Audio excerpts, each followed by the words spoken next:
नमस्कार दोस्तों, स्वागत है आपका स्टडी फॉर सिविल सर्विसेज में। वीडियो को पूरा देखिए। कोई भी आपका फीडबैक है, कोई सजेशन है, तुरंत वीडियो में कमेंट करके जरूर बताइए। अच्छा लगे तो वीडियो लाइक जरूर कर लीजिए और ऐसे वीडियो लगातार फ्री में पाने के लिए चैनल को तुरंत सब्सक्राइब कर लीजिए और बेल आइकन को जरूर टैप कर लीजिए ताकि आगे भी सारे वीडियो आपको मिलते रहे। यूट्यूब में फॉलो करते हैं तो प्लीज ये वाला फ्री टेलीग्राम चैनल जरूर ज्वाइन कर लीजिएगा। सारे नोटिफिकेशन, सारे अपडेट यहीं पे आते हैं, ध्यान रखिएगा। स्टडी फॉर सिविल सर्विसेज का कोई भी पेड ग्रुप अगर आपको ज्वाइन करना है तो सिर्फ 856480560660897523864455 यही नंबर है हमारे, सिर्फ जहां पे कॉल या व्हाट्सएप कर सकते हैं। इंस्टाग्राम पे हमारा पेज जरूर फॉलो कर लीजिएगा, study for civil dot services है। ट्विटर पे हमको जरूर फॉलो कर लीजिएगा, @स्टडी फॉर सिविल्स है। सारे क्वेश्चन अटेम्प्ट करिए और स्कोर अपना तुरंत कमेंट करके बताइए। तो दोस्तों, स्वागत है आपका स्टडी फॉर सिविल सर्विसेज पे। जो अभी रिसेंटली पेपर हुआ था असिस्टेंट प्रोसिक्यूशन ऑफिसर का, उसको हम डिस्कस करेंगे। 100 क्वेश्चन है, सारे क्वेश्चन अटेम्प्ट करेंगे और अपना जो स्कोर है वो कमेंट सेक्शन में बताएंगे। चलिए पहला क्वेश्चन देख लेते हैं। आपसे पूछा कि पहली ट्रेन, फर्स्ट ट्रेन, जो दुनिया की पहली ट्रेन थी, लिवरपूल और मैनचेस्टर के बीच में चली थी, वो कौन से वर्ष में चली थी? 1820, 1825, 1830 या 1831? तो अगर हम देखें तो 1830 में चली थी, इसका आंसर सी हो जाएगा। अगला क्वेश्चन पूछ रहा है कि जो कंट्रोलर जनरल ऑफ अकाउंट है, वो 25वें कंट्रोलर जनरल ऑफ अकाउंट कौन बने हैं? दीपक दास, सोमा रॉय, बर्मन, गिरीश चंद्र मुर्मू या सुनील चंद्र? तो ये जो बने हैं वो दीपक दास जी बने हैं। ठीक है, आपको थोड़ा इसके बारे में बता दूं। पहली बात तो ये कॉन्स्टिट्यूशनल बॉडी नहीं है, संवैधानिक संस्थान नहीं है, जबकि अगर हम कैग देखेंगे, जो कंट्रोलर एंड ऑडिटर जनरल होता है, वो एक संवैधानिक संस्थान है। तो ये कॉन्स्टिट्यूशनल बॉडी नहीं है। ये किसके अंदर आती है? Department of expenditure. Department of expenditure जो मिनिस्ट्री ऑफ फाइनेंस के अंदर आता है, ये उसके अंदर आते हैं। और ये जो अकाउंटिंग से रिलेटेड जो वो होता है सारा वर्क, उसके जो प्रिंसिपल एडवाइजर होते हैं गवर्नमेंट के। अगला क्वेश्चन आपसे पूछ रहा है कि रेलवे के लिए वित्तीय वर्ष 2021-22 में कितने पैसे आवंटित किए गए हैं? एलोकेट कितने किए गए हैं? 33,000 करोड़, 69,000 करोड़, 87,300 करोड़ या 1,10,055 करोड़? तो देखिए, इसमें 1,10,055 करोड़ दिए गए हैं। डी इसका आंसर हो जाएगा। अगला क्वेश्चन देख लेते हैं कि जो वर्ल्ड पॉपुलेशन डे है, यानी कि विश्व जनसंख्या दिवस, वो कौन सी डेट को मनाया जाता है? 21 जून, 21 जुलाई, 11 जून, 11 जुलाई?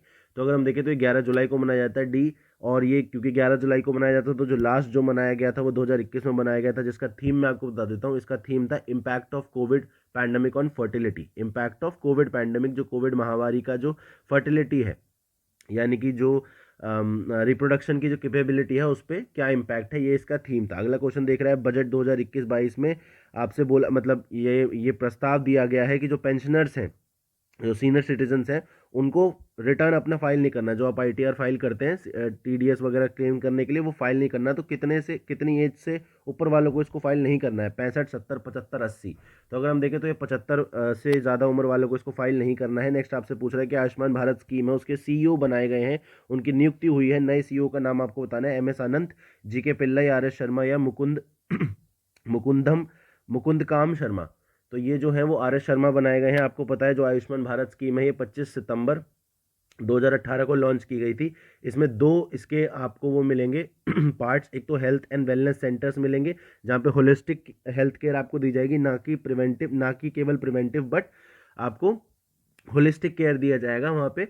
आपको क्यूरेटिव भी दी जाएगी और प्रिवेंटिव भी दी जाएगी। और दूसरा इसमें जो है प्रधानमंत्री जन आरोग्य योजना भी थी, या जिसको हम नेशनल हेल्थ प्रोग्राम स्कीम भी बोलते हैं, नेशनल हेल्थ प्रोग्राम भी हम इसको बोलते हैं। इसमें बेसिकली जो हेल्थ इंश्योरेंस है उसकी बात इसमें की गई थी। नेक्स्ट क्वेश्चन आपसे पूछ रहा है कि जो कंप्लायंस ऑफिसर है, अभी पहला कंप्लायंस ऑफिसर नियुक्त किया है फेसबुक ने, उनका नाम आपको बताना है। Gina Wuldrich, Florina Citu, Chris Hughes and Henry Monis? तो अगर हम देखें तो ये हेनरी मोनिस है। बेसिकली अगर आप देखें तो जो हमारे इन्फॉर्मेशन ब्रॉडकास्टिंग मिनिस्ट्री थी, इंडियन गवर्नमेंट ने एक सोशल मीडिया इंटरमीडियरीज गाइडलाइन बनाई थी। तो उसमें एक तो कंप्लायंस ऑफिसर, एक नोडल ऑफिसर और एक ग्रीवांस एड्रेसल ऑफिसर की बात करी गई थी, जो सारी ही कंपनीज को बनाना है। तो इसलिए फेसबुक ने इसमें पहल करी है। नेक्स्ट क्वेश्चन आपसे पूछ रहा है कि जो चीफ ऑफ स्टाफ नासा की, अभी एक भारतीय मूल की एक व्यक्ति बने हैं, उनका नाम आपको बताना है। इंडियन अमेरिकन है, भारतीय मूल के हैं लेकिन अमेरिकी नागरिक हैं वो, उनको चीफ ऑफ स्टाफ बनाया नासा का। तो भव्यलाल राजाचारी, विवेक मूर्ति, राजार्य? तो ये भव्यलाल जी हैं, ये एक महिला है। और ये बहुत अच्छी बात है कि वुमेन जो है इस फील्ड में भी इतना आगे बढ़ रही हैं, जो ट्रेडिशनली जहाँ पे उनको नहीं उनको ज़्यादा कैपेबल समझा जाता, वहाँ पे भी वो अपनी कैपेबिलिटी सिद्ध कर रही है। नेक्स्ट आपसे पूछ रहा है कि कौन से स्टेट का जो चीफ मिनिस्टर है, मुख्यमंत्री, उन्होंने हर घर पानी हर घर सफाई मिशन को लॉन्च किया है? उत्तर प्रदेश, पंजाब, हरियाणा या फिर आंध्र प्रदेश? तो अगर हम देखें तो ये पंजाब के चीफ मिनिस्टर ने लॉन्च किया। अभी देखेंगे पंजाब में चुनाव हो रहे हैं, इन चुनावों को भी आप क्लोजली फॉलो करा कीजिए, क्योंकि जब आप चुनाव फॉलो करते हैं तो आपको पता लगता है कि जो स्टेट है, यानी कि जो हमारा राष्ट्र है या स्टेट है या राज्य है, उसकी प्रॉब्लम्स क्या है। नेक्स्ट आपसे पूछ रहा है कि Hindi word of the year 2020 में घोषित किया गया, डिक्लेयर किया गया ऑक्सफोर्ड डिक्शनरी द्वारा, तो वो कौन सा वर्ड है। महामारी, आधार, कोविड-19 या आत्मनिर्भरता। तो ये आत्मनिर्भरता, जिसको इंग्लिश में सेल्फ रिलायंस भी बोलते हैं, इसको Hindi word of the year declare किया गया है। नेक्स्ट क्वेश्चन आपसे पूछ रहा है कि सबसे यंगेस्ट पायलट यानी कि सबसे कम उम्र में जो महिला पायलट है उनका नाम आपको बताना है। आयजा अजीज, माला अडिगा, भावना कांत और श्रीशी गोस्वामी। तो ये आयजा अजीज़ हैं। बेसिकली ये 16 साल की थी जब इन्होंने अपना पायलट का लाइसेंस ले लिया था। जब हम 16 साल के थे, हम तो 10वीं में थे, ठीक है। तो पर इन्होंने अपना पायलट का लाइसेंस 16 साल की एज में ले लिया था। और ये कश्मीर से आती हैं।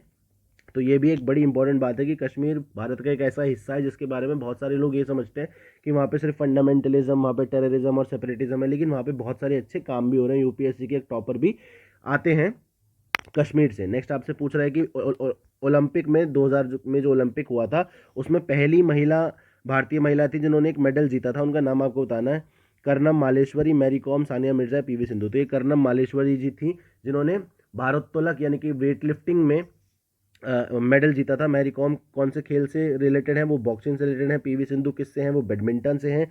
और सानिया मिर्जा किससे हैं, वो टेनिस से हैं। चलिए हिंदी में देख लेते हैं। तो पहली भारतीय महिला जिसने ओलंपिक में पदक जीता था कर्णम मल्लेश्वरी। 25 वर्ष की आयु, मतलब ये 25 वर्ष की आयु में सबसे कम युवा महिला जो पायलट बनी है वो आयशा अजीज़ हैं। ऑक्सफोर्ड शब्दकोश में जो हिंदी शब्द घोषित किया गया है वार्षिक, तो वो आत्मनिर्भरता है। हर घर पानी हर घर सफाई पंजाब में चलाई जा रही है। भारतीय अमेरिकी जो महिला चीफ ऑफ स्टाफ बनी है नासा की, वो भाव्या लाल हैं। फेसबुक के जो पहले अनुपालन अधिकारी हैं, कंप्लाइंस ऑफिसर हैं, वो कौन बने हैं, वो आपके हेनरी मोनिज यानी कि डी इसका आंसर हो जाएगा। प्रधानमंत्री जन आरोग्य योजना के नए सीईओ का नाम आपको बताना है, वो आर.एस. शर्मा है। उसके बाद 75 वर्ष से ज़्यादा के जो व्यक्ति हैं उनको आईटीआर फाइल करने की जरूरत नहीं है। विश्व जनसंख्या दिवस जो है वो आपकी 11 जुलाई को मनाई जाती है। और केंद्रीय बजट में 1,10,055 करोड़ जो है रेलवे के लिए दी गई है राशि। और जो महालेखा नियंत्रक यानी कि अकाउंटेंट जनरल हैं हमारे, वो जो 25वें बने हैं उनका नाम आपको बताना था। तो इसमें दीपक दास बने हैं। और जो पहली ट्रेन चलाई गई थी मैनचेस्टर और लिवरपूल के बीच में, वो आपके 1830 में चलाई गई थी, ठीक है। तो ये हमारी जो सीरीज़ चल रही है वो फ्री प्लेलिस्ट आप फॉलो कर सकते हैं यूट्यूब पे। और हमारा फ्री टेलीग्राम चैनल भी आप ज्वाइन कर सकते हैं। यूट्यूब पे सारी नोटिफिकेशन नहीं आती है, इसलिए टेलीग्राम चैनल आप ज्वाइन कर लीजिए। तो फ्री इनिशिएटिव आप ज्वाइन कर सकते हैं। और अगर आप वन स्टॉप डेस्टिनेशन चाहते हैं अपने एग्जाम को क्रैक करने के लिए, अगर एक ही जगह आपको कॉम्प्रिहेंसिवली तैयारी करनी है, तो आप हमारे व्हाट्सएप पे भी इसका पता कर सकते हैं, पेड ग्रुप का। चलिए आइए नेक्स्ट क्वेश्चन देख लेते हैं। आपसे पूछा है कि जो कमला वे एन अमेरिकन लाइफ है उसके लेखक का नाम आपको बताना है। देखिए बेसिकली जो क्वेश्चन है ये आयोग ने डिलीट कर दिया था क्योंकि इसमें से कोई भी सही ऑप्शन नहीं है। मैं आपको इसका सही ऑप्शन बता देता हूँ। इसके जो ऑथर का नाम है वो है डैन मोरेन, ठीक है। तो इसलिए इसका आंसर मैं मार्क नहीं करूंगा क्योंकि आयोग ने ही इसका आंसर नहीं दिया है। लेकिन इसका आपको पता होना चाहिए कमला क्या है। बेसिकली कमला कौन है, जो पहली ये कलर्ड व्यक्ति हैं। जैसे अमेरिका में दो तरीके के लोग होते हैं, एक तो जो गोरे होते हैं, वाइट होते हैं, और एक कलर्ड होते हैं। तो पहली ये कलर्ड महिला थी जो वाइस प्रेसिडेंट बनी थी अमेरिका की। नेक्स्ट आपसे पूछ रहा है कि सोम से रिलेटेड कौन सा मंडल है ऋग्वेद में। मंडल मानी कौन सी किताब जो है सोम के बारे में बताती है ऋग्वेदा में। अगर हम देखें तो ये आपको नवा मंडल बताता है। नेक्स्ट आपसे पूछ रहा है कि हर्षवर्धन के कोटियर इनमें से कौन से थे। कोटियर मतलब जो उनकी सभा थी उसमें से कौन थे, अश्वघोष, नागार्जुन, मयूर या राजशेखर। तो मयूर भट्ट इनका पूरा नाम है। और ये जो बाण भट्ट थे हर्षवर्धन के कोर्ट पोएट जिन्होंने हर्षचरित्र भी लिखी है, उनके ये साले साहब थे यानी कि ब्रदर इन लॉ थे। और ये संस्कृत के बड़े बड़े विद्वान थे। अगला आपसे क्वेश्चन पूछ रहा है कि आजीवक सेक्ट जो है एंशिएंट इंडिया में, वो किसने उसकी स्थापना किसने करी थी, फाउंडर कौन था। मक्कली घोष, परशवा, अजीता या फिर स्थूलभद्र। तो ये मक्खली घोष थे, महावीर के ये मित्र थे। आजीविका सेक्ट, आजीवक का मतलब क्या होता है, जो एस्केटिक वे ऑफ लाइफ जीता है, मतलब जो बिल्कुल इस तरीके से जीता है उसको कोई भी लाग लपेट नहीं होती है। और हमें भी बिल्कुल लाग लपेट नहीं होनी चाहिए सिवाय हमारे पढ़ाई से। तो इसलिए मैं आपको एनकरेज करूंगा कि आप अपनी पढ़ाई पे ज़्यादा ध्यान दीजिए। नेक्स्ट क्वेश्चन आपसे पूछ रहे हैं कि जो अमीर खुसरो थे उनके स्पिरिचुअल मेंटर यानी कि उनके जो गुरु थे वो कौन थे। शेख सलीम चिश्ती, शेख निज़ामुद्दीन औलिया, शेख हमीदुद्दीन नागौरी या फिर हसन बसारी। तो शेख निज़ामुद्दीन औलिया है। बड़ी इंटरेस्टिंग कहानी है कि जिस दिन निज़ामुद्दीन औलिया की डेथ हुई थी, मतलब जब उनका निधन हुआ था, जैसे ही अमीर खुसरो को पता लगा तो उसके अगले ही दिन अमीर खुसरो की भी डेथ हो गई थी। और वो निज़ामुद्दीन औलिया की जो दरगाह है दिल्ली में, वहीं अमीर खुसरो को भी दफनाया गया है। तो बेसिकली ये जो सूफी मूवमेंट है, बड़ा इंपॉर्टेंट मूवमेंट है, इसके बारे में आपको पता होना चाहिए। साथ में भक्ति मूवमेंट के बारे में भी आपको पता होना चाहिए।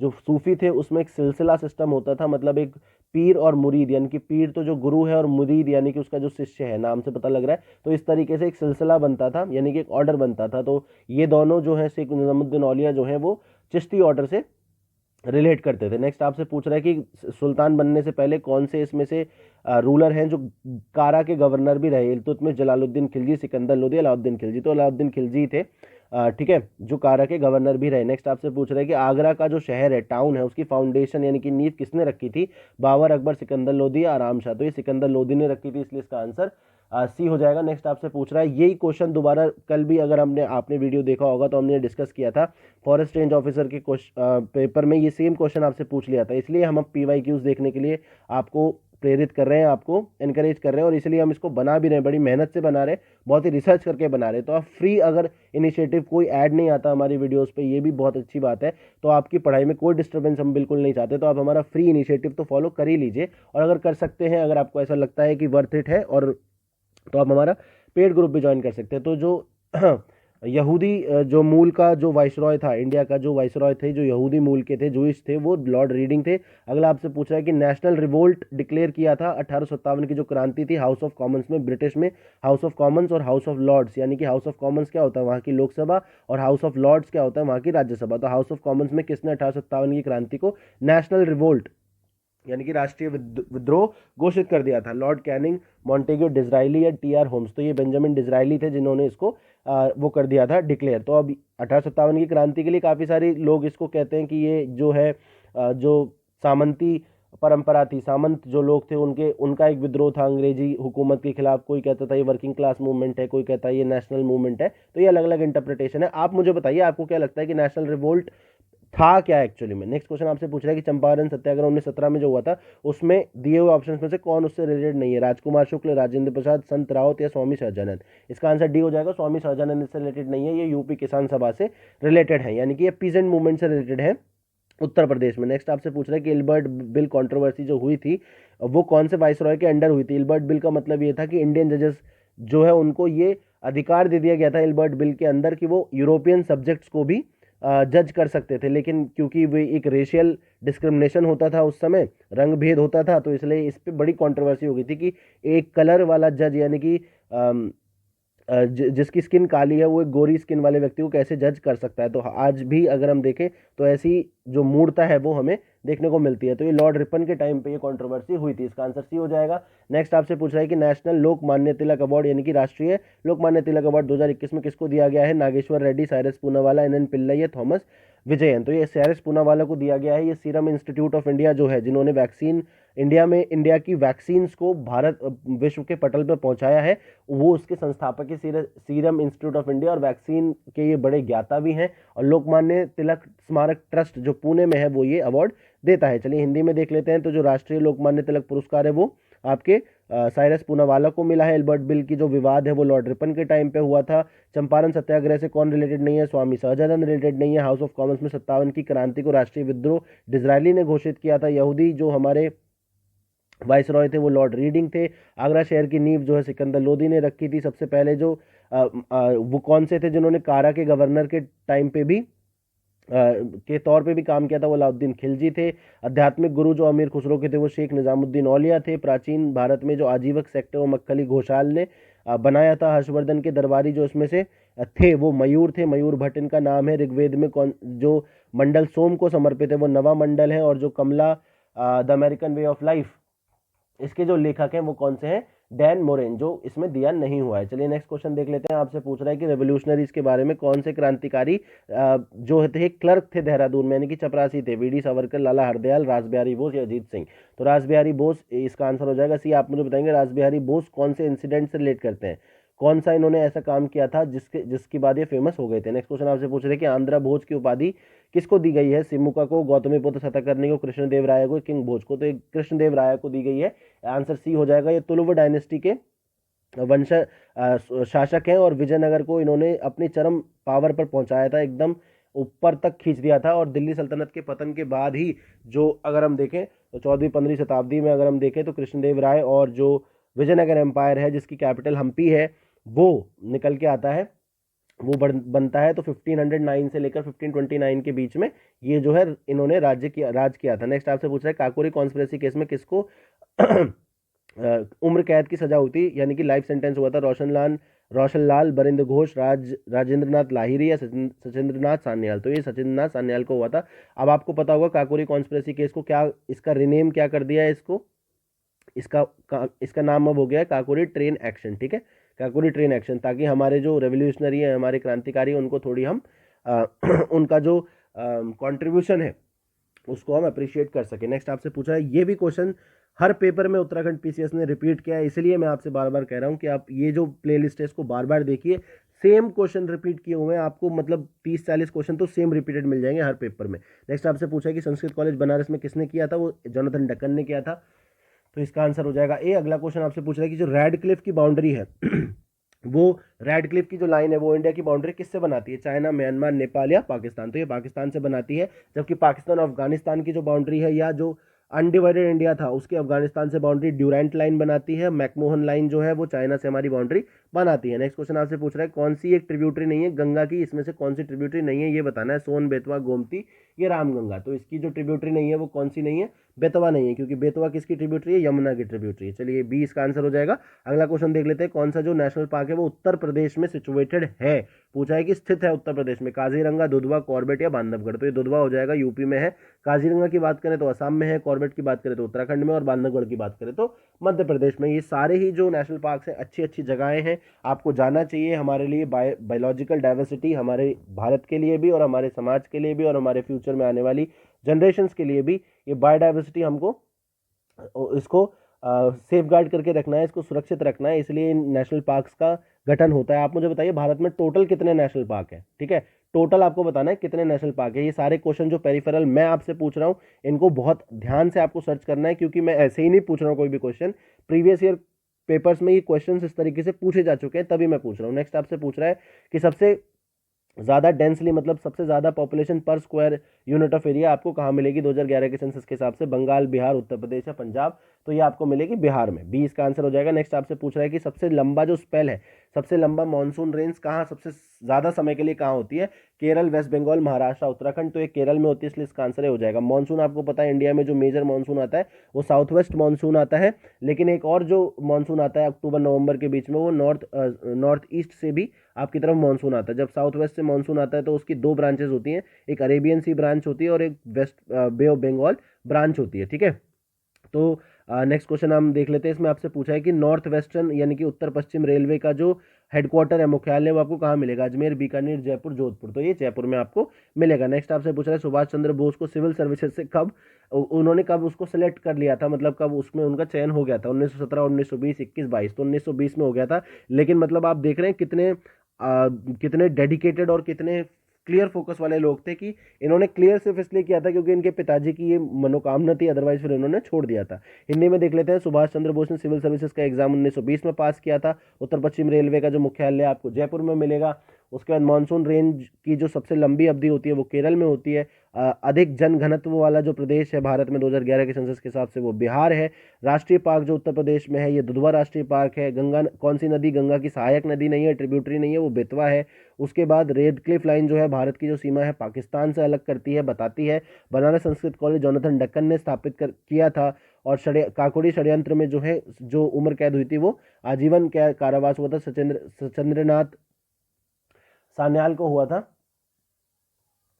ठीक है, उसके बाद आपसे पूछा था कि आंध्र भोज किसको कहा गया? वो कृष्णदेव राय को कहा गया। और कौन से जो क्रांतिकारी थे वो देहरादून में चपरासी का काम करते थे, लिपिक के रूप में काम करते थे। माफ कीजिएगा, चपरासी नहीं बोलते हैं, क्लर्क को लिपिक बोलते हैं। तो ये रास बिहारी बोस थे। चलिए अगला क्वेश्चन देख लेते हैं। आपसे पूछा है कि जो लीडिंग मैंगनीज प्रोड्यूसिंग स्टेट है इंडिया का, मैंगनीज सबसे ज्यादा प्रोडक्शन कौन करता है? कर्नाटक, छत्तीसगढ़, मध्य प्रदेश, उड़ीसा? तो ये मध्य प्रदेश करता है, तो इसलिए इसका आंसर सी हो जाएगा। नेक्स्ट आपसे पूछ रहा है कि नाभिकीय ऊर्जा का जो संयंत्र है यानी कि न्यूक्लियर पावर प्लांट है, इनमें से कौन सा नहीं है? रावत भाटा, कापोली, ककरापार या कहेगा? तो अगर हम देखें तो कापोली इसमें से नहीं है, ये बी हो जाएगा। ये जो है जल विद्युत संयंत्र है यानी कि हाइड्रो पावर प्रोजेक्ट है, और ये कहाँ पे है? ये महाराष्ट्र में आपको मिलेगा।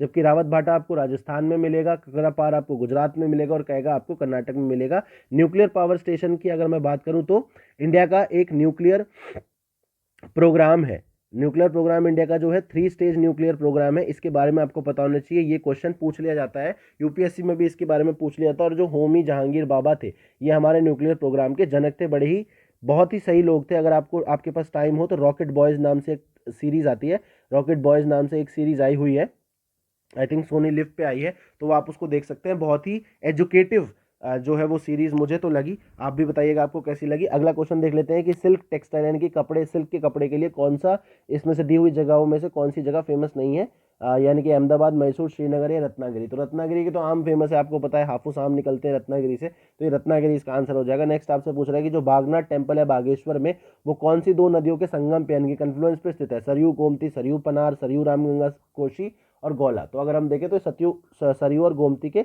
संगम पे यानी कि कन्फ्लुएंस पे है, तो इसलिए इसका आंसर हो जाएगा ए। अगला क्वेश्चन देख लेते हैं, स्टेट वैक्सीन इंस्टीट्यूट यानी कि राज्य वैक्सीन संस्थान जो है ब्रिटिश एडमिनिस्ट्रेशन ने कहाँ सेटअप किया था, उसकी स्थापना कहाँ की थी, मुक्तेश्वर, पटवा डंगर, धर्मगढ़ या धनौतली। तो ये पटवा डंगर में की गई थी, इसलिए इसका आंसर भी हो जाएगा, नैनीताल के पास ये जगह पड़ती है। सर जॉर्ज एवरेस्ट जो थे, उन्होंने एक ऑब्जर्वेटरी बनाई थी, वो कहाँ बनाई थी आपको पूछ रहा है, मसूरी, नैनीताल, देवस्थल या अबॉट माउंट। तो अगर हम देखें तो इसको मसूरी में बनाया गया था। सर जॉर्ज एवरेस्ट कौन थे, ये ब्रिटिश जोग्राफर थे, ठीक है, ब्रिटिश समय के जोग्राफर थे। जोग्राफर कौन होते हैं, जो धरती और की उसकी बनावट को या फिर जो फीचर्स होते हैं, जियोलॉजिकल फीचर्स होते हैं, जैसे माउंटेन, लेक्स, इन सबको देखते हैं, ऑब्जर्व करते हैं, उनको मैप करते हैं, उसको जोग्राफर बोलते हैं, मैप बनाते हैं वो, ये सब करते हैं। और ये इंडिया के सर्वेयर जनरल भी रहे हैं। नेक्स्ट आपसे पूछ रहा है कि जो पहला लेपर असाइलम है, लेपर असाइलम मतलब कुष्ठाश्रम, कुष्ठ रोग जो है,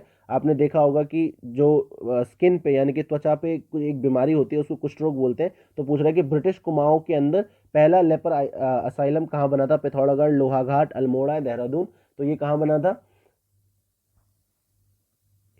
तो ये अल्मोड़ा में बनाया गया था, इसलिए इसका आंसर सी हो जाएगा। नेक्स्ट आपसे इनकरेक्ट यानी कि कौन सा सही तरीके से सुमेलित नहीं है, आपसे पूछ रहा है एक तरफ जगह दे रखी, दूसरी तरफ वहाँ पे कौन सी एक्टिविटी फेमस है। तो औली में विंटर गेम्स, पंचेश्वर में एंगलिंग, पिंडरी ग्लेशियर में ट्रैकिंग और हर्षिल में वाटर स्पोर्ट। तो अगर हम देखें तो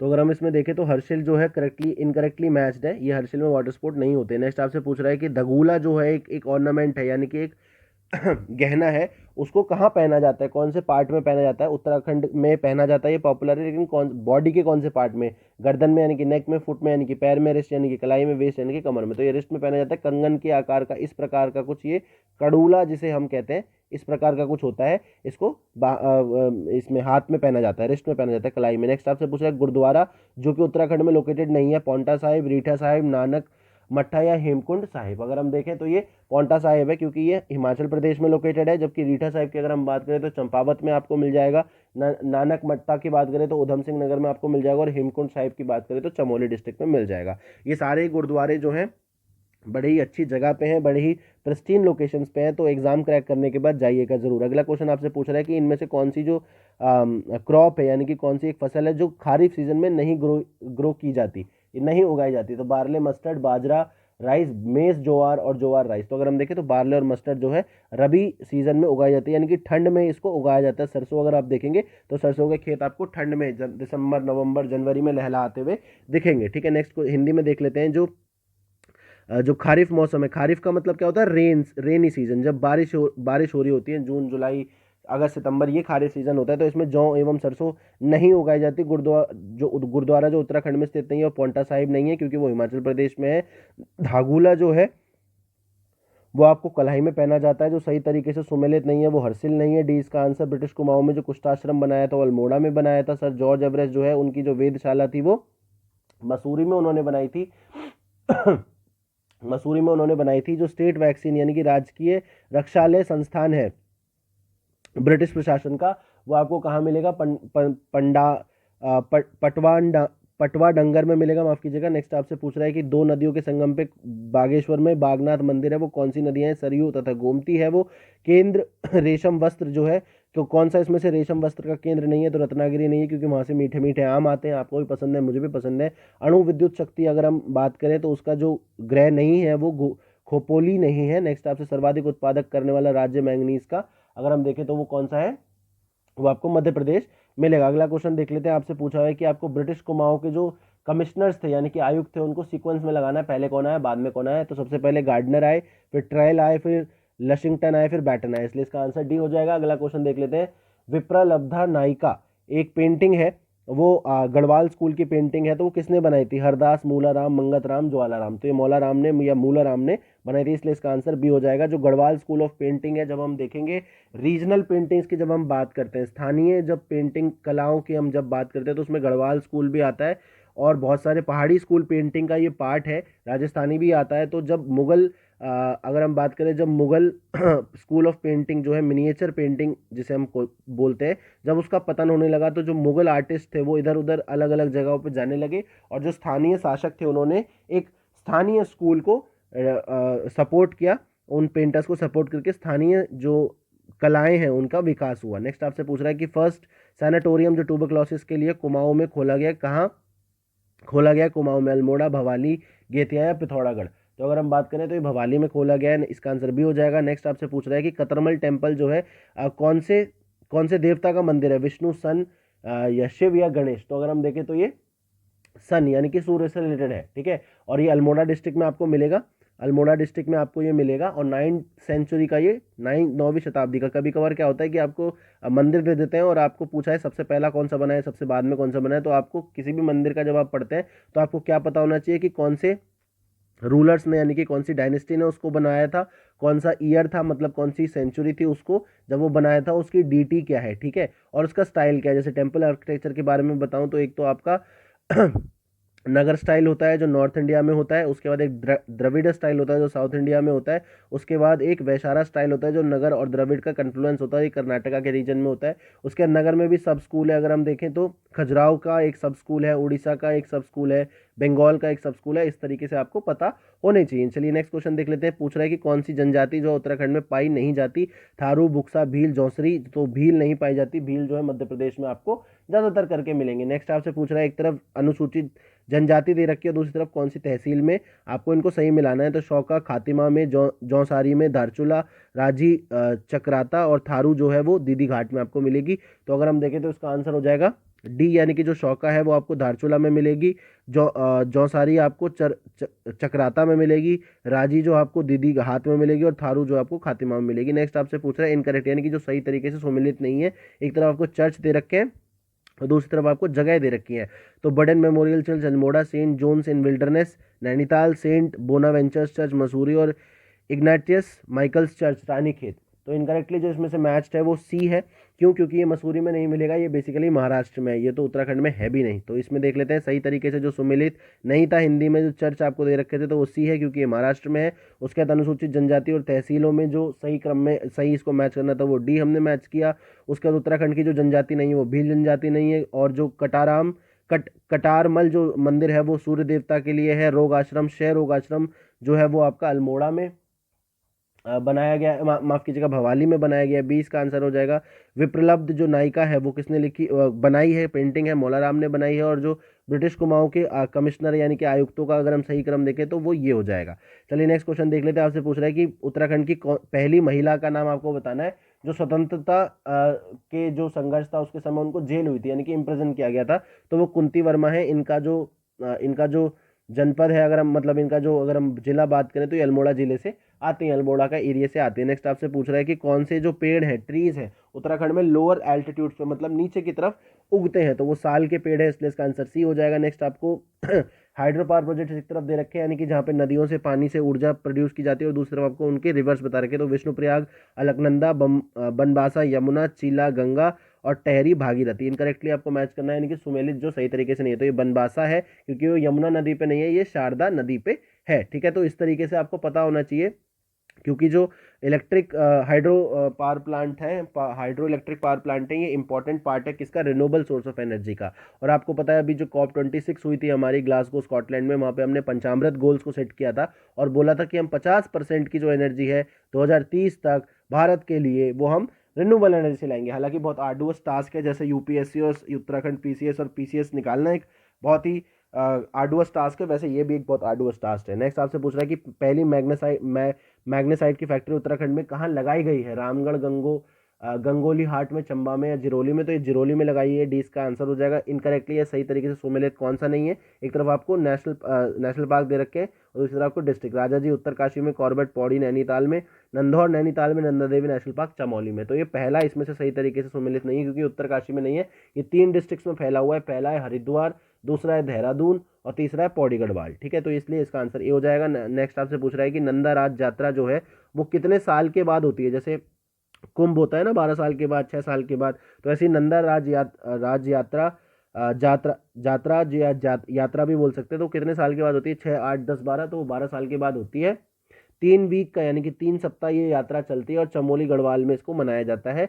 नेक्स्ट आपसे पूछ रहा है सही तरीके से जो सा सुमेलित नहीं है वो आपको बताना है। ग्लेशियर एक तरफ, दूसरी तरफ रिवर है, सतोपंथ अलकनंदा, खातलिंग भिलांगना, पिंडारी पिंडार रिवर और मिलम रामगंगा ईस्टर्न। अब ये देखेंगे यहाँ पे ये गलत है, मिलान जो ग्लेशियर है वो, रामगंगा जो ईस्टर्न है वो आपको नामिक ग्लेशियर से निकलती है। ठीक है, वो यहाँ से नहीं निकलती है, नामिक ग्लेशियर से निकलती है। नेक्स्ट आपसे पूछ रहा है कि पंचेश्वर जो डैम है वो कौन सी नदी पे प्रपोज्ड है। काली पे, गौला पे, अलकनंदा पे, यमुना पे, तो ये काली रिवर पे प्रपोज्ड है। नेक्स्ट हिंदी में देख लेते हैं। पंचवेश्वर का जो बांध है प्रस्तावित किस पे है, काली नदी पे। कौन सा इसमें से सही सुमेलित नहीं है, मिलन, क्योंकि जो रामगंगा है वो आपको नामिक ग्लेशियर से निकलती मिलती है। नंदराज जो यात्रा है वो 12 साल के बाद होती है। कौन सा इसमें से अभ्यारण्य जो है जनपद से सही तरीके से मैच नहीं है, वो कौन सा नहीं है, राजाजी नेशनल पार्क, क्योंकि हरिद्वार, देहरादून और पौड़ी गढ़वाल में पड़ता है। जो फैक्ट्री पहली मैंने साइट की है वो आपको कहाँ मिलेगी, वो आपको जिरौली में मिलेगी, डी इसका आंसर हो जाएगा। उसके बाद इसमें सही तरीके से सुमेलित कौन सा नहीं है, वो बनबासा है क्योंकि काली या शारदा रिवर पे है, काली रिवर भी उसका नाम है। उसके बाद जो कम ऊंचाई पे उगाए जाने वाले पेड़ उत्तराखंड में वो साल है, और जो जेल जाने वाली प्रथम महिला स्वतंत्रता सेनानी थी वो कौन थी, कुंती वर्मा। चलिए आइए नेक्स्ट क्वेश्चन देख लेते हैं। ओल्डेस्ट कैनाल यानी कि सबसे पुराना कैनाल आपको ब्रिटिश एडमिनिस्ट्रेशन के दौरान जो उत्तराखंड में बनाया गया तो वो बताना है। Eastern Ganga canal, Ramganga, Sharda canal या अपर गंगा कैनाल, तो ये अपर गंगा कैनाल था, इसका आंसर हो जाएगा डी। अगला क्वेश्चन देख लेते हैं। आपसे पूछ रहा है कि इसमें इरिगेटेड लैंड जो होती थी यानी कि सिंचित भूमि जो होती थी उसको उत्तराखंड में क्या बोला जाता था, तो तलाव, उपराव, कातिल या इजरान।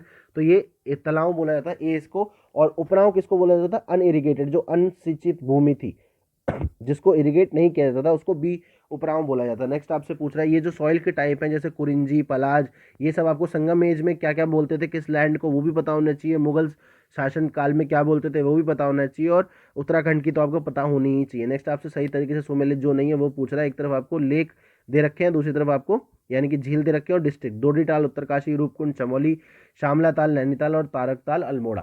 तो अगर हम देखें तो ये शामला ताल जो है ये नैनीताल में नहीं है, ये तनकपुर एक जगह है जो कि चंपावत में पड़ती है, वहाँ पे है ये, तो चंपावत डिस्ट्रिक्ट में है, नैनीताल डिस्ट्रिक्ट में नहीं है। नेक्स्ट आपसे पूछ रहा है कि सबसे ऊंची जगह आपको बतानी है इन दिए हुए में से जो सबसे ऊंचा लोकेटेड है, तो कर्णप्रयाग, रुद्रप्रयाग, नंदप्रयाग, विष्णुप्रयाग, तो ये सबसे ज़्यादा ऊंचा है वो विष्णुप्रयाग लोकेटेड है। तो ये सारे 5 प्रयाग हैं वो आपको पता होने चाहिए, और हर प्रयाग में कौन सी 2 नदियाँ या कौन सी नदी अलकनंदा से मिलती है, एक नदी तो अलकनंदा ही है, दूसरी नदी कौन सी है वो आपको पता होना चाहिए कि विष्णुप्रयाग पे कौन सी नदी अलकनंदा से मिलती है। नेक्स्ट आपसे पूछ रहा है कि कौन सी इसमें से करेक्टली मैच नहीं है। नदियों का जो पेयर है वो आपको बताना है, काली, सरयू, कोसी, गागस, गंगा, नयर और यमुना टॉस। तो अगर हम देखें तो यमुना और टॉस सही तरीके से मैच नहीं है।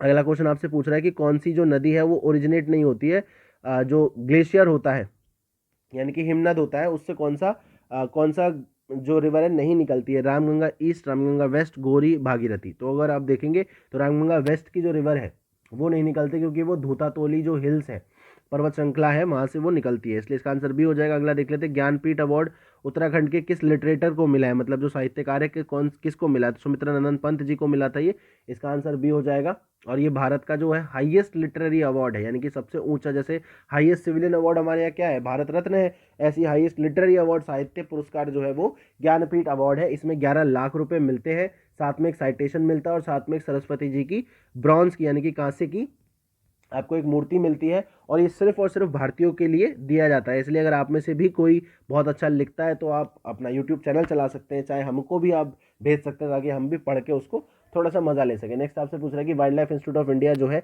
वो कहाँ लोकेटेड है, लखनऊ, शिलोंग, देहरादून, रांची, तो ये देहरादून में है। देखिए कभी कभार क्या होता है ना, जब आप पढ़ाई कर रहे होते हैं तो कभी कभार आप बोर भी हो जाते हैं तो आप कुछ लिख भी देते हैं, आउट ऑफ एक्सपीरियंस जब आप लिखते हैं तो वो बहुत ही अच्छा लिखा जाता है। तो इसलिए कभी भी ये मत सोचिए अपनी डायरीज को, मतलब अपनी किताबों, अपनी कविताओं को अपनी डायरीज तक मत रखिए, उनको अपने दोस्तों के साथ भी शेयर किया कीजिए। जस्ट अ थॉट, क्योंकि मैं भी थोड़ा बहुत लिखता हूँ। नेक्स्ट आपसे पूछ रहा है कि जो चंचारी है वो है क्या? म्यूजिकल इंस्ट्रूमेंट है, बजाने का एक इंस्ट्रूमेंट है, या डांस है, नृत्य का एक फॉर्म है, फेस्टिवल है, या गॉडेस है? तो एक डांस का फॉर्म है जो चमोली और गढ़वाल और कुमाऊं के बॉर्डर पे किया जाता है। ठीक है, हिंदी में देख लेते तो छाछरी क्या है? एक ये नृत्य शैली है। और वन्य जीव संस्थान जो है वो आपको कहाँ मिलेगा?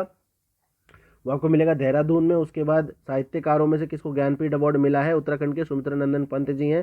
जो सही तरीके से जो है हिमनद से नहीं निकलती है नदी, वो रामगंगा पश्चिम नहीं निकलती है, क्योंकि ये कहाँ से निकलती है? धूतातोली हिल से। दूसरी आपसे पूछ रहा है यहाँ पे सही तरीके से जो आपस में नहीं मिलती है नदियाँ, वो यमुना और टोंस नहीं मिलती, क्योंकि अलग अलग नदियाँ हैं, अलग अलग नदियों की ट्रिब्यूटरी है। सबसे ऊंची जगह अगर हम देखें तो विष्णुप्रिया के दीव में से जो सही तरीके से यहाँ पे जलाशय और जनपद जो सही तरीके से सुमेलित नहीं है वो श्यामला ताल नहीं है, क्योंकि ये आपको टनकपुर चंपावत में मिलेगा। इरिगेटेड लैंड को यानी कि सिंचित भूमि को यहाँ पे उत्तराखंड में तलाऊ बोला जाता है। और जो ब्रिटिश प्रशासन काल में सबसे पुरानी नहर है वो आपकी कौन सी है? अपर गंगा कैनाल। डी इसका आंसर हो जाएगा। अगला क्वेश्चन देख लेते हैं। देखिए ये सारी प्लेलिस्ट जो हम आपके लिए बनाते हैं बहुत ही मेहनत से बनाते हैं, बहुत ही प्यार से बनाते हैं, तो इसलिए आपको मैं ये बोलूँगा कि आप इसको अगर फॉलो कर लेंगे, टेलीग्राम ग्रुप को ज्वाइन कर लेंगे और फ्री प्लेलिस्ट को भी फॉलो कर लेंगे, तो आपकी तैयारी बिल्कुल अच्छी तरीके से हो जाएगी। लेकिन अगर आप और भी अच्छी तरीके से अपनी तैयारी करना चाहते हैं तो मैं आपको सजेस्ट करूँगा कि आप हमारे पेड ग्रुप को भी ज्वाइन कर सकते हैं। नेक्स्ट आपसे पूछ रहा है कि नंदा देवी नेशनल पार्क जो है कौन से वर्ष में स्थापित किया गया था? 1986, 82, 85, 84। तो आपको बताना है जो नंदा देवी 1982 में, बी में इसका आंसर हो जाएगा। नेक्स्ट आपसे पूछ रहे हैं नेशनल बायोडाइवर्सिटी अथॉरिटी जो है उसका जो हेड ऑफिस है, मुख्यालय है, वो कहाँ पे है? नई दिल्ली, बेंगलुरु, चेन्नई, देहरादून। तो ये चेन्नई में आपको मिलेगा डी। तो देखिए नेशनल बायोडाइवर्सिटी अथॉरिटी अगर हम देखें तो 2003 में बनाई गई थी, इसकी स्थापना 2003 में हुई थी। इसके लिए जो एक्ट लाया गया था वो बायोडाइवर्सिटी एक्ट लाया गया था 2002 में। ठीक है, बायोडाइवर्सिटी एक्ट आया था 2002 में। और ये क्यों लाया था? क्योंकि जो इंडिया है वो United nation convention on biological diversity यानी कि यूएनसीबीडी जो 1992 में आया था, ये इसका इंडिया जो है एक सिग्नेटरी है। और जब सिग्नेटरी आप होते हो तो आपको डोमेस्टिक लेवल पे यानी कि अपने निजी लेवल पे भी अपने देश में कानून पारित करना पड़ता है। तो बायोलॉजिकल डाइवर्सिटी एक्ट उसमें लाया गया था, बायोडाइवर्सिटी एक्ट 2002 में।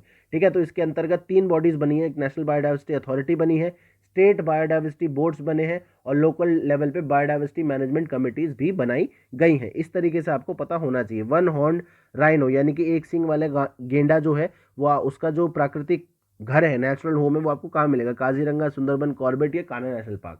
तो ये आपको काजीरंगा में मिलेगा। जो 70% गेंडे हैं एक सींग वाले वो यहीं पे आपको मिलेंगे। नेक्स्ट आपसे पूछ रहा है कि जो आईसीसी की वर्ल्ड टेस्ट चैंपियनशिप थी, टेस्ट में पूछ रहा है, ध्यान रखेंगे, टेस्ट में 2021 में वो किसने जीती है?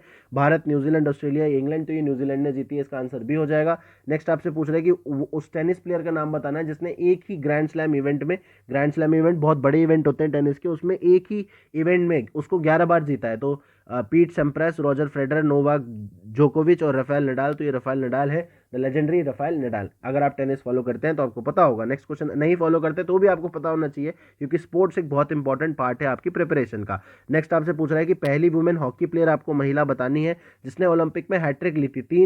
एक ही महिला ने 3 गोल मारे थे लगातार। तो वंदना कटारिया, रानी रामपाल, नवजोत कौर या दीप ग्रेस इक्का। तो अगर हम देखें तो वंदना कटारिया जी थी जिन्होंने ये फीट अचीव करी थी। नेक्स्ट आपसे पूछ रहा है कि विंटर ओलंपिक यानी कि सर्दियों के जो ओलंपिक गेम होते हैं वो कब स्टार्ट किए गए थे? 1896, 1900, 1924, 1928। तो 1924 में स्टार्ट किए गए थे। नेक्स्ट आपसे पूछ रहा है कि सबसे पॉपुलर स्पोर्ट वर्ल्ड में क्या है?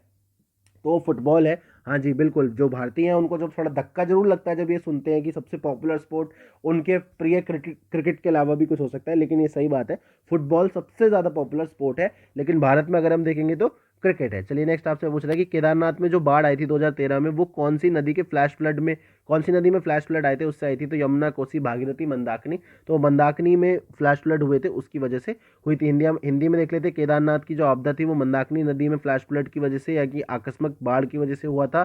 जो सब सर्वाधिक लोकप्रिय खेल है वो फुटबॉल है। उसके बाद शीतकालीन ओलंपिक जो है 1924 में स्टार्ट किए गए थे। पहली महिला जो बनी थी भारतीय मूल की जिन्होंने हैट्रिक ली थी ओलंपिक में, वो वंदना कटारिया जी थी। उसके बाद जो ग्रैंड स्लैम प्रतियोगिता 11 बार जीतने वाले राफेल नडाल है। उसके बाद 2021 में जो आईसीसी टेस्ट चैंपियनशिप जीता है जिसने, वो न्यूजीलैंड की टीम है। उस एक सिंग वाले भारतीय गेंडे की जो सबसे प्राकृतिक आवास है वो काजीरंगा असम में आपको मिलेगा। उसके बाद जो जैव विविधता प्राधिकरण है राष्ट्रीय, उसका जो मुख्यालय है वो चेन्नई में है, ये मैंने आपको बता दिया। उसके बाद नंदा देवी राष्ट्रीय उद्यान जो है कब बनाया गया था, तो 1982 में बनाया गया था। चलिए आइए नेक्स्ट क्वेश्चन देख लेते हैं। आपको पूछ रहा है कि कौन से मीडियम में सबसे ज़्यादा स्पीड होगी, मतलब इनमें दिए हुए में से किस में सबसे ज़्यादा स्पीड होगी साउंड की। ठीक है, साउंड की पूछ रहा है, मेटल, लिक्विड, गैसियस, वैक्यूम। तो मेटल में होगी। देखिए साउंड जो है मैकेनिकल वेव है, दो तरीके की वेव होती है, इलेक्ट्रोमैग्नेटिक वेव जिनको चलने के लिए कोई मैटर यानी कि मैटर की ज़रूरत नहीं पड़ती है, और जो साउंड वेव होती है मैकेनिकल वेव, उनको चलने के लिए मैटर की ज़रूरत पड़ती है। क्यों? क्योंकि वो इस तरीके से कंप्रेशन और एक्सपेंशन करती हुई चलती है। ठीक है, इस तरीके से। तो जब तक मैटर नहीं होगा तब तक ये कंप्रेशन नहीं होगा। ये कंप्रेशन है, ये एक्सपेंशन है, ये फिर ये कंप्रेशन है, फिर ये एक्सपेंशन है, इस तरीके से ये चलती हैं। तो इनके लिए मेटल होना चाहिए। तो जितने क्लोजली किसी भी चीज़ के एटम्स होंगे उतना ही तेज़ चलेगी। तो अगर मेटल जो है इस तरीके से क्लोजली है, लिक्विड में थोड़ा तरलता होती है तो दूर दूर होते हैं, गैस में और भी दूर दूर होते हैं, तो इसलिए वैक्यूम में होते ही नहीं है। वैक्यूम में साउंड की आवाज़ नहीं आती है, इसलिए अंतरिक्ष में कोई भी साउंड आपको सुनाई नहीं देती है, लाइट ही दिखाई देती है। तो इसलिए इसका आंसर ए हो जाएगा। विटामिन B12 जो है आपको बताने की इसमें सबसे ज़्यादा क्या होता है, आयरन, निकल, कोबाल्ट, मैंगनीज। तो इसमें सबसे ज़्यादा आपको कोबाल्ट मिलता है। नेक्स्ट आपको पता होना चाहिए कि आर्टिफिशियल राइपनिंग यानी कृत्रिम रूप से जब हम फलों को पकाते हैं, हालांकि खराब चीज़ होती है लेकिन कुछ एक फल जो है कृत्रिम रूप से ही पकाने पड़ते हैं। ये तो अगर तो आपको बताना है कौन सी इसमें गैस यूज होती है, ammonia, carbon dioxide, ethane, ammonia, methylene, carbon dioxide, ethylene, acetylene. तो ये इथाइलिन एसिटाइलिन होता है। लेकिन अगर आप घर में कोई कच्ची चीज़ ले आए हैं और आपको किसी चीज़ को पकाना है, तो आप क्या करिए, एक बाउल लीजिए, एक कटोरा लीजिए, उसमें वो फल रखिए जो आपको पकाना है, और एक पका हुआ केला लेके इसमें रख दीजिए और इसको पन्नी से कवर कर दीजिए, बाकी फल भी अपने आप पक जाएंगे। क्यों? क्योंकि जो केला है वो जैसे जैसे पकता है वो थाइलिन प्रोड्यूस करता है। और लेकिन अगर आपको ये समस्या मेरी तरह आती है कि जो केले का गुच्छा आप लाते हैं वो बहुत जल्दी सड़ जाता है, पक जाता है, तो आप क्या कर सकते हैं, उसका जो ऊपर की जो जड़ होती है उसको फॉइल से कवर कर सकते हैं। थोड़े से लाइफ हैक्स मैं भी आपको बताने लग गया। चलिए back to the topic. Next मैं आपको बता देता हूँ, फॉर्मेलिन जो है एक एक्वा सॉल्यूशन है, यानी कि जलीय विलयन है। वो किसका है? फॉर्मिक एसिड, फुरफुराल का, फॉर्मल्डिहाइड का, या फ्लोरेसीन का। तो फॉर्मल्डिहाइड का है, इसलिए इसका आंसर डी सी हो जाएगा। जो सबसे प्योरेस्ट फॉर्म है वाटर की आपको बतानी है, well water, spring water, surface water, rain water. जी बिल्कुल, रेन वाटर इसका है आंसर, प्योरेस्ट फॉर्म। हालांकि रेन वाटर आज कल बहुत गंदा हो गया क्योंकि हम एसिड रेन की भी बात करते हैं। चलिए बताइए, एसिड रेन में कौन सा अम्ल, आपको कौन सा एसिड मिलता है? एसिड रेन, जब हम जिस रेन को एसिड रेन कहते हैं उसमें सबसे ज़्यादा कौन सा एसिड आपको मिलता है? लेकिन प्योरेस्ट फॉर्म आप अगर देखेंगे तो रेन वाटर है, क्योंकि प्योर वाटर ही जब आप वाष्पीभूत होता है, पानी वेपोरेट होता है तो सिर्फ पानी होता है। लेकिन अगर आप वेल वाटर देखेंगे तो उसमें कुछ ना कुछ मेटल आपको मिलेगा, स्प्रिंग वाटर में भी, क्योंकि ये सरफेस से आते हैं, धरती से आते हैं। तो इसलिए रेन वाटर इसका आंसर हो जाएगा। कभी कभार असामान्य सी चीज़, असाधारण सी चीज़ आप सही होती है। नेक्स्ट आपसे पूछ रहा है कि सोडियम कार्बोनेट का जो कॉमन नाम है, सामान्य नाम है, वो क्या है? आपको बताना है baking powder, washing soda, caustic soda या ब्लीचिंग सोडा। तो ये वॉशिंग सोडा है। इस वॉशिंग सोडा को ही सोडियम कार्बोनेट बोलते हैं। जबकि बेकिंग पाउडर अगर हम देखें तो उसको सोडियम हाइड्रोजन कार्बोनेट बोलते हैं। कॉस्टिक सोडा को अगर हम देखें तो सोडियम हाइड्रोक्साइड बोलते हैं। और ब्लीचिंग सोडा को बोलते हैं, क्या बोलते हैं? कैल्शियम हाइपोक्लोराइड बोलते हैं। तो ये भी आपको पता होना चाहिए। नेक्स्ट आपसे पूछ रहे हैं कि कितनी हड्डियां होती हैं एक वयस्क मानव के शरीर में, यानी कि अडल्ट ह्यूमन में अगर हम देखें 206 हड्डियां होती है, जबकि अगर हम छोटे बच्चे की बात करें तो 300 के आसपास इसमें हड्डियां मिलती है। नेक्स्ट आपसे पूछ रहा है कोप्रोफैगी जो होती है वो किस में देखी जाती है? तो बेसिकली जो अपशिष्ट अपने ही अपशिष्ट को खाते हैं उसको कोप्रोफैगी कहते हैं। तो फ्रॉग्स खाते हैं, स्क्विरल, रैबिट या नन ऑफ दिस। तो रैबिट जो है उनमें ये कोप्रोफैगी देखने को मिलती है। नेक्स्ट आपसे पूछ रहा है एक्रोसोम बेसिकली एक कैप्ट लाइक स्ट्रक्चर होता है, मतलब एक टोपी नुमा एक आकृति होती है जो किसी चीज पे बनती है। तो आपको बताना है कि स्पर्म पे बनती है, माफ कीजिएगा, जो हमारा वीर्य होता है उसमें जो स्पर्म होता है उस पर बनती है ये एक टोपी नुमा आकृति। वो आपको बताना है कि किस चीज से बनती है। वो एंडोप्लाज्मिक रेटिक्यूलम से बनती है, प्लाज्मा मेम्ब्रेन से, न्यूक्लियस से, या गोल्गी अपैरेटस से।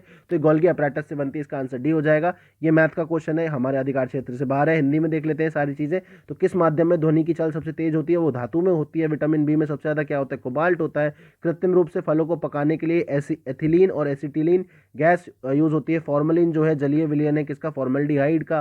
पानी का जो शुद्धतम रूप है वो क्या है? बरसात का जल है। इसलिए पुराने जमाने में अगर हम देखें तो दाल पकाने के लिए जब पानी बरसता था तो उसको इकट्ठा कर लेते थे और उसी से दाल पकाई जाती थी। सोडियम कार्बोनेट का जो सामान्य नाम है वो आपको क्या मिलेगा? वो आपको वॉशिंग सोडा यानी कि धोने का सोडा आपको मिलेगा। वयस्क मानव के शरीर में 206 हड्डियां होती हैं। समल भोजित यानी कि जो अपना अपशिष्ट खाने की जो एक टेंडेंसी है वो आपको खरगोशों में देखने को मिलती है। शुक्राणु में एक्रोसोम का जो निर्माण होता है गोल्गी काय से द्वारा किया जाता है। तो अब हिंदी में देख लिया हमने, नेक्स्ट आपको देख लेते हैं।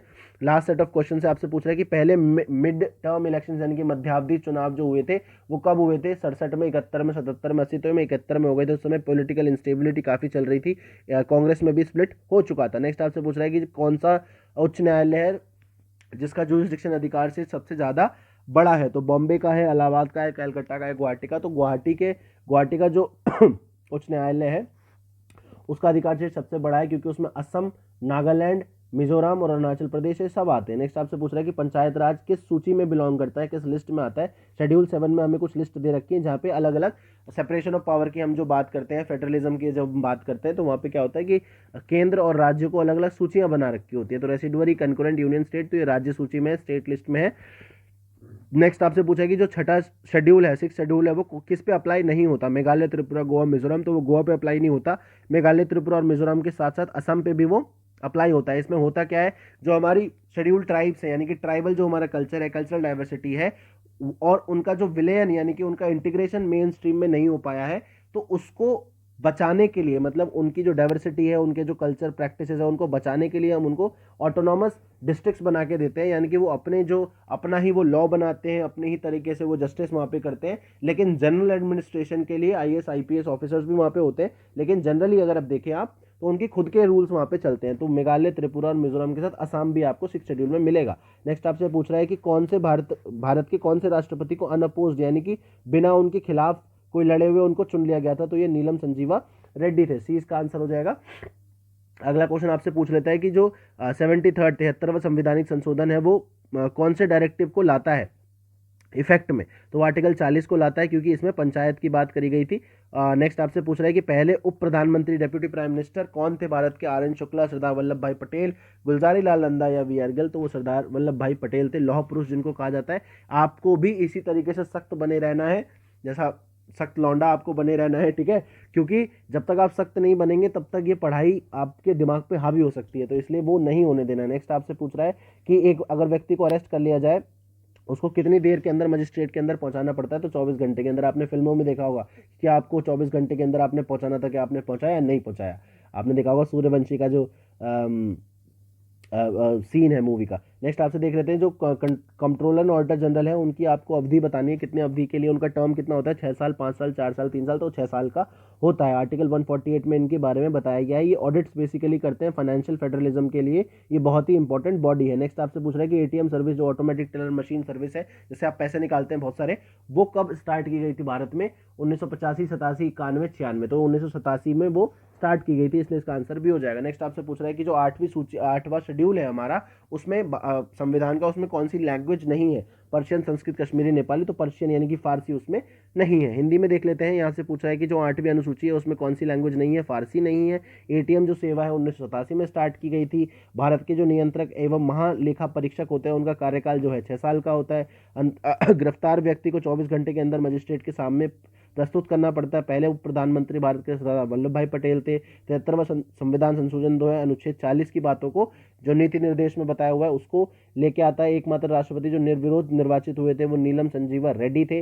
6ठी अनुसूची में आपको गोवा नहीं मिलता, क्योंकि मेघालय, त्रिपुरा, मिजोरम के अलावा असम आपको मिलता है। पंचायत राज जो है राज्य सूची में आता है। उसके बाद उच्च न्यायालय जो है, जिसका सबसे बड़ा अधिकार क्षेत्राधिकार है, वो गुवाहाटी का है। उसके बाद भारत के जो मध्य अवधि चुनाव थे पहले, वो 1971 में हुए थे। ठीक है, तो आज हमने ये 100 क्वेश्चन करे और ये पेपर आप कर लीजिए। बार बार इस प्लेलिस्ट को देखिए, बहुत सारी वीडियोस, 4-5 वीडियोस ऑलरेडी आ चुके हैं।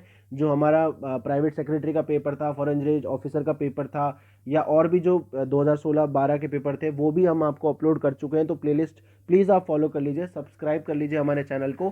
फ्री इनिशिएटिव तो आप ज़रूर से फॉलो कर लीजिए, क्योंकि फ्री इनिशिएटिव में कुछ नहीं लग रहा है आपका, तो आपको वो फॉलो कर लेना चाहिए ताकि आपका सिलेक्शन हो सके। और उसके बाद अगर आपको लगता है कि अगर आप हमारा पेड ग्रुप ज्वाइन करना चाहते हैं तो दिए हुए नंबर्स पे आप संपर्क कर सकते हैं। चलिए, आपका दिन शुभ हो। बहुत बहुत धन्यवाद।